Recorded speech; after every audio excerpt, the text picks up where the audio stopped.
Hey, do you guys have any questions about Amazon FBA? Well, guess what? A lot of people do. We're taking questions from our students from the Facebook group directly from there, and we are going to answer them. And guess what? I know that it's going to help you out too.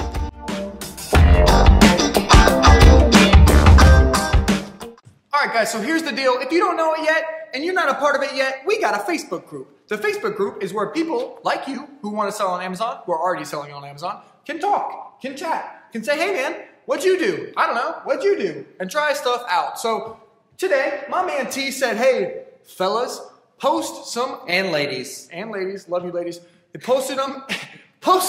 I said, post up some questions. We're going to answer them. We're going to film a YouTube video and answer all the questions. So that's what we did. I literally had the Facebook post pulled up. It's not focusing right here. I'm going to read them to you. We're going to answer them. Yep. Here we go. Question number 1. We got it from Paul. He says, what are the advantages of taking on a partner as opposed to doing this solo? The advantages are you get to look at his beard all the time, and you get to sit there while he edits the videos, and you're like, hey, maybe I don't want to do the techie stuff. You do all the video editing. I feel like they're asking about Amazon, though. Yeah, I think it's really just that, like, having a partner allows you to have somebody to bounce ideas off of. Yes. That's all it really is if Kale wants to do something, or if I want to do something, we bounce it off each other, and sometimes we're like, dude, that's a stupid idea. Sometimes we'll come up with an idea and then it'll turn into like an even better idea because we have two people going. The best part about having a partner, and if you're going to get a partner that doesn't say yes to you all the time. Yeah. Okay, because I have dumb ideas all the time,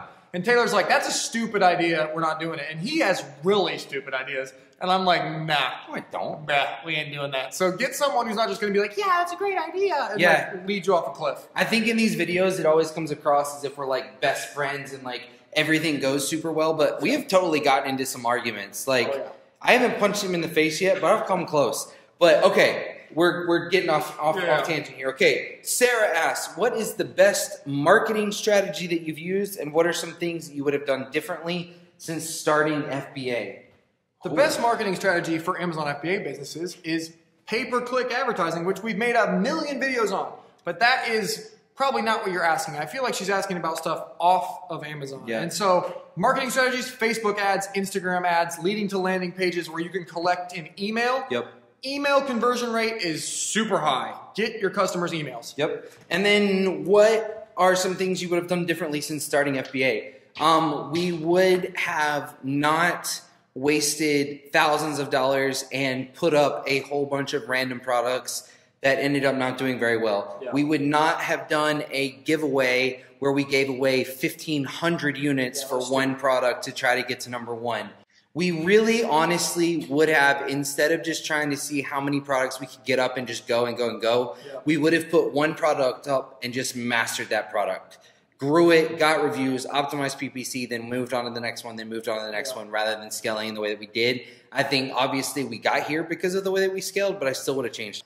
Next question. Cole says, what is your best advice for building a product brand name before you have any products to sell on Amazon? Building a product brand name, this is actually a whole section in 9 University. The way I thought about this when I created that section is thinking about creating a name that's very unique and very trademarkable. And the best way to do that is to make up a word. Like, think about it. Brands that make no sense but that are super trademarkable and super branded these days. Google, Intel. Like fake words, made up words. Make up a cool word. That way it can be branded whatever you want to do with it. Peggy asks, what should you do when your competitors are engaging in a race to the bottom price war? Woo. Should you lower your price and not make much of a profit in the process, or keep your price up and lose sales? Wow. Christian actually answered this and said, raise your price and claim authority. Make sure your listing is superb. Gosh, that's such a good answer, Christian. It's such a good answer. That's exactly what I agree with that 100%. And I've seen it in action. So one of my students, one of my favorite people, has a product that I cannot reveal here on the channel, but his listing quality is so much better than anyone else's. And what he's done, what he decided to do is be the high-end one. He was like, screw it. Screw your price. Screw your lowball price. My pictures are better. My listing's more optimized. and he jacked his price up, ended up getting more sales because people thought he was the brand and everyone else was the knockoff. I think it really depends on your listing. It depends on how many reviews you have. And I think that, honestly, one of the big things that we teach is always, like when you're sourcing products, when you're talking to suppliers, when you're getting samples, always, always, always make sure that you have a super high quality product so that you don't get involved in these kind of price wars. Literally, get your price up high, make sure everything matches, good title, good pictures, good everything, and just take over that market as the higher end brand. That's right. Apple does it, and they're worth like a couple $100 billion. Are they worth $1 trillion yet? Pretty close. Marilyn. We do not, I think it's Marilyn. You comment all the time. You're amazing. I think it's a she. We do not live in the U.S., so we are not able to inspect our products. What would you recommend to do to assure the quality of the product and proper packaging and labeling, inspection in China or prep center in the U.S., or both? Thanks in advance. It's a hard question to answer because we haven't really done it, because we inspect them ourselves. We haven't done it. But from the stuff that I hear from other people, either one is a good option. You can get an inspection company in China that you trust that has reviews, and you can find different ways to find that. Or you can use a U.S. inspection company. I would honestly just price shop it. Yeah, I would price shop it. In that, from what I know, most people will just use an inspection company in China, and I think that's totally cool. One thing that I kind of want to hint at, I can't give all of the details around this, and the only reason I'm doing this is because George has actually already done this on our channel. Kale and I are partnering with George and his wife Linda for a lot of things. There are a lot of things in the future for KT9, for where we're going with Amazon FBA. But George and Linda have been making some huge moves to actually help people out with this. I forgot about this. Yeah. So George and Linda. I don't know how much we can. How much can we give away? That's what basically what I just said is what George has already given away. Crap. I wasn't going to say any more than that. Okay. That's why I stopped. This is just a plot twist or a teaser. Yeah. For we are going to tell you about George and Linda's project. It's big time. Yeah. George and Linda are amazing. I know George Smith has been posting in the group. They're absolutely amazing. They're incredible. We're partnering with them on a couple things, but keep your eyes out because George and Linda will be able to help you with that. What is the best giveaway strategy? To use an internet platform, to use a private Facebook group email list, just to implement an efficient PPC strategy? One, ask that. Great. Giveaway platform, use Viral Launch. Honestly, worth every penny. You could do it with Facebook ads. You could do it with all these other services, but Viral Launch will get you to the top of whatever keyword you want as long as you use the seller.tools giveaway measurement. We've talked about this in other videos. I don't want to get into it, but use Viral Launch. Yeah, I think that if you're determined to do a giveaway and do launches, then use Viral Launch. We actually just made a video, I'm not sure when it's going to go up, but how you can use PPC to launch. There's so much data in PPC. There's so many different ways to use it, but you do have to be careful so that you're not wasting money. But if you want to pay to kind of skip the line, get to number one, Viral Launch is the way to go. Yep, good stuff. Marilyn asked another question. If you need to give away a small amount, maybe less than 100 units, is there a way to launch that is not as expensive as Viral Launch? Don't launch. Don't do it. If you're going to give away less than 100 units, I say no, don't do it. Focus on PPC, focus on being profitable, focus on reinvesting in your business. Wait until you can do a larger scale giveaway. It'll be more worth your money. Just hold on, Marilyn. I got you.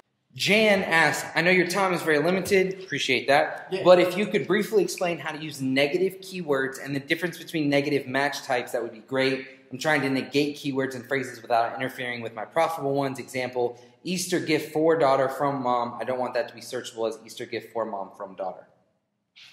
Wow, great question. So basically, she has two different phrases there is what I heard. Yep. So if you want to negate one phrase but not another phrase, you're going to do negative exact, which is exactly like regular exact match. So those exact words are what you're getting rid of, as opposed to negative phrase, which is all of those words in different rearrangements, which sounds like not what you want to do. I just heard it off the top of my head, but I think that's right. Yeah, so use the exact negative rather than the phrase, because if you use the phrase, then it will get rid of all of those words put together, and that is not what you want to do. If you have issues with that, just message me or Kel and we can help you out with that specifically. Jason asks, so say he says say, my bad. Say I have one product that was doing okay and now there are more and more sellers coming in and lower their price and now it's a price war. Should I stop doing this product and jump to a new one or keep fighting for this product? Thanks, KT9. We just talked about this a little bit, but you could stop if you wanted to. The only reason I would stop is if you have a bad product up that you know is not high quality and you know you couldn't go after the high-end market. You shouldn't have ever put up a product that you can't compete in the high-end market with anyway. I mean, should I stop doing this product? It completely depends on your ROI, completely depends on the PPC campaigns that you're running, completely depends on a whole lot of things. If you don't, I would say this is the big way to know, okay, guys? If you don't have the ROI and if you don't have the margin, then it's probably not going to be something that you can continue, right? So base it based on, unless you can raise your price, sorry, there's so many caveats, but unless you can raise your price based on quality, if your margins just aren't there, just try to liquidate it and move on. But if your margins are there and you can still like do other things and do other creative things, keep that product. Yep. Goltz. I hope that's how you pronounce your name. I apologize.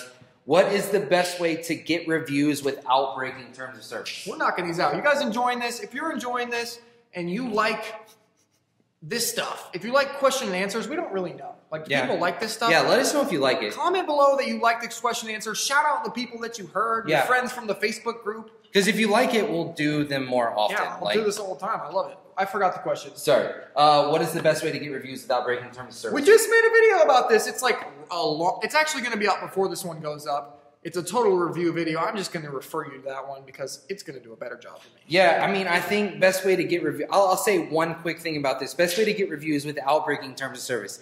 Here's the deal. You can't incentivize, you can't give away or do anything, discount products to get reviews. Yep. You have to ask for honest and open reviews. So your best case scenario is to use things like PPC that are severely optimized to get your product in front of as many people as possible and ask for open and honest reviews and have a high quality product.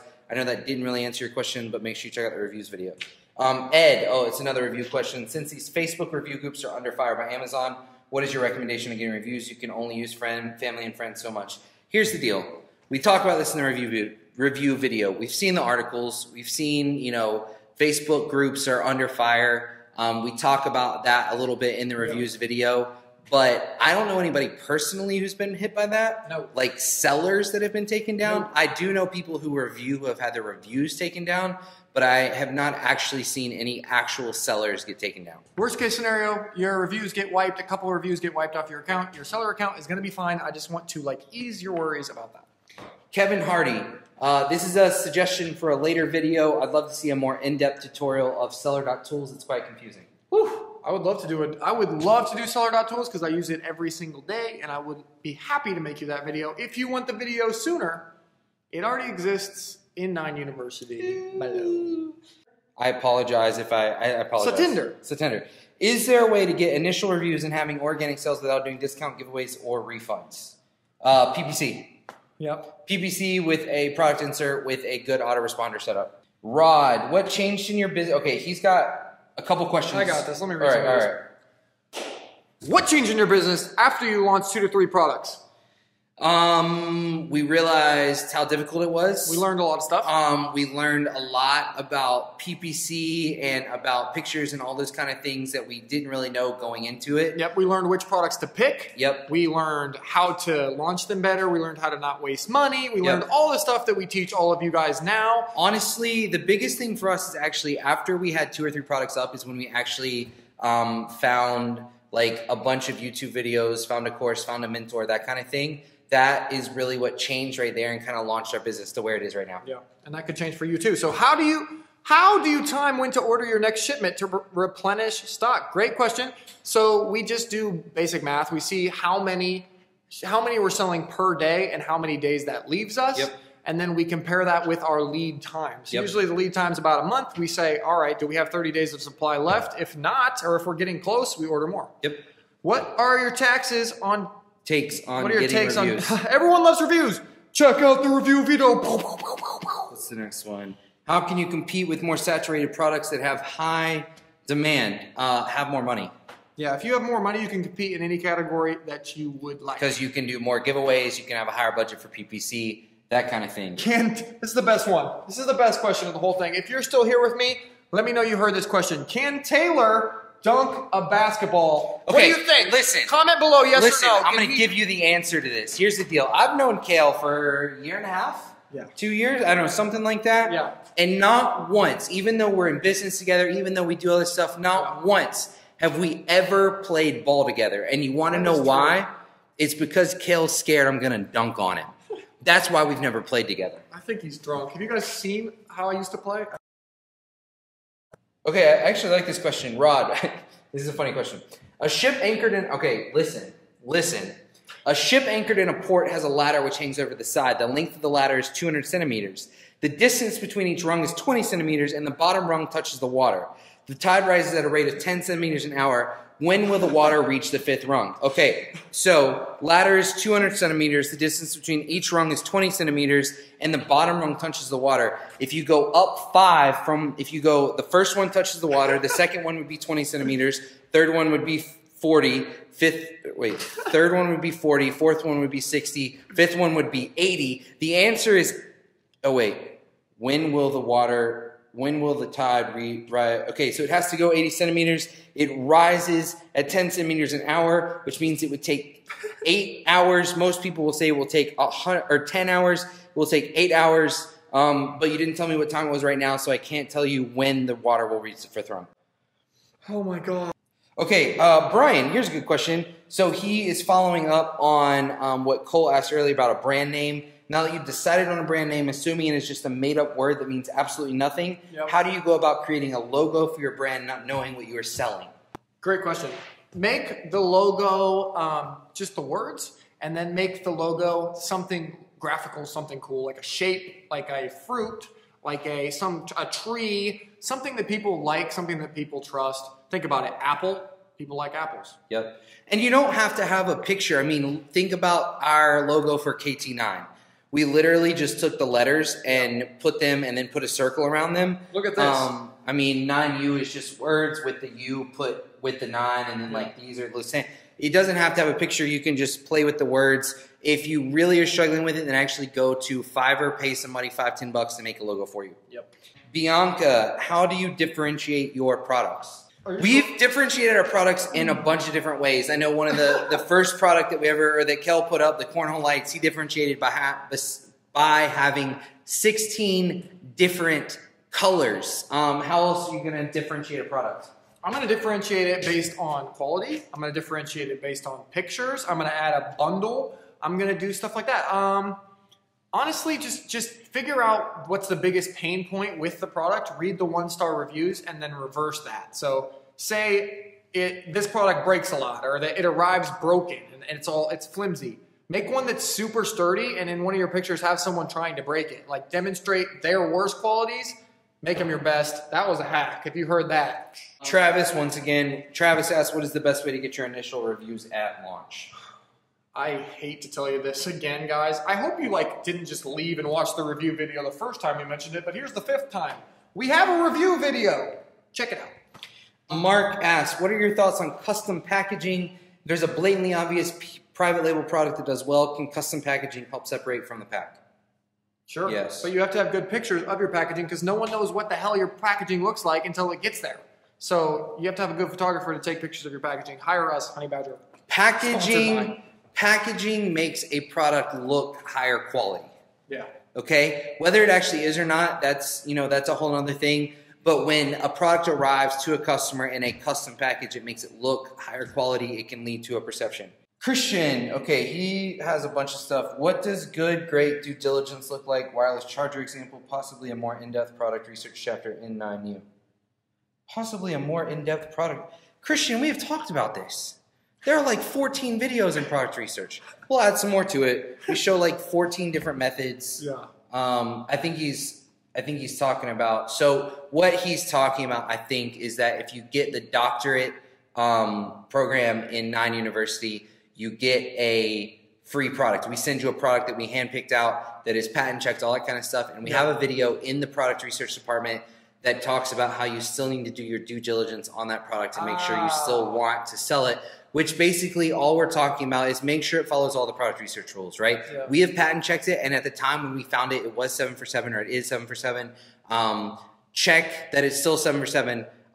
Make sure that if you get samples, make sure it's high quality, all that kind of stuff. Christian asked, how did you two meet / set up shop? So we met actually at church. We Amplified Church, shout out in the Strip District here in Pittsburgh, PA. Yeah, hung out at church. We were always kind of buddies, but like he sat me down and said, "Hey, I'm interested in you selling these cornhole lights." We had dinner, and from there we have pretty much hung out every day since. Yep. Life is weird. Getting to know Taylor's story about your professor is a good one. It's not really a question. In 9U, once again, in the bonus section, I tell a story about an entrepreneurship professor that I had. Maybe one day I will tell it to you on YouTube. But for now, Christian, enjoy it. Hope you like it. George, this is actually the last question that we have. George asks, do you need to create a ghost listing before you order your first shipment? I like that idea. I think that's a great idea. I'm talking straight to George because George is my homie. Great ghost listings are great, number one, because if you have any keywords in there that are, he was freaking me out, he was behind me. If you have any keywords in there that are like flagged by Amazon, like certain ones that they just would take your listing down because it's like a gauge knife or a pen knife or something, they'll just remove your listing. That's a good time to find out before your product actually arrives. It's also good to have a ghost listing just in case you want to check and get your pictures up and get your listing optimized and get your bullets in and get it all ready to go so that when your product arrives, your shipment arrives, you're ready to sell. All right, so that is all the questions that were posted on the Facebook group. That was posted about 10 hours ago. That was a bunch of questions. We really appreciate it. Yep. We are always on there answering questions. And I love the fact that that group, it's like 800-900 people now, yep. But you guys are all helping each other out, answering questions. I love it. I think it's amazing. Yep. If you're not in it, join it, and we'll help you out too. It'll be linked below. Yep. But we love you guys. We hope that you like this. We hope that it answers questions. And here's the deal. Here's one thing I want to say before we cut this, okay? One thing I want to say is that Kayla and I get 1.5 million questions a day. Yep. Here's what I will tell you, that 90% of those questions are the same questions. Yeah. And so check out this video, look at the Facebook group, scroll through because somebody may have already asked your question. We're still happy to answer your questions. We're not telling you not to come to us. Yeah. But check it out because your question may have already been answered. And ask your questions, because if you have a question, then I can guarantee that somebody else has the same question and we can help people out. Yep. See you guys in the next one. Love you guys. Peace.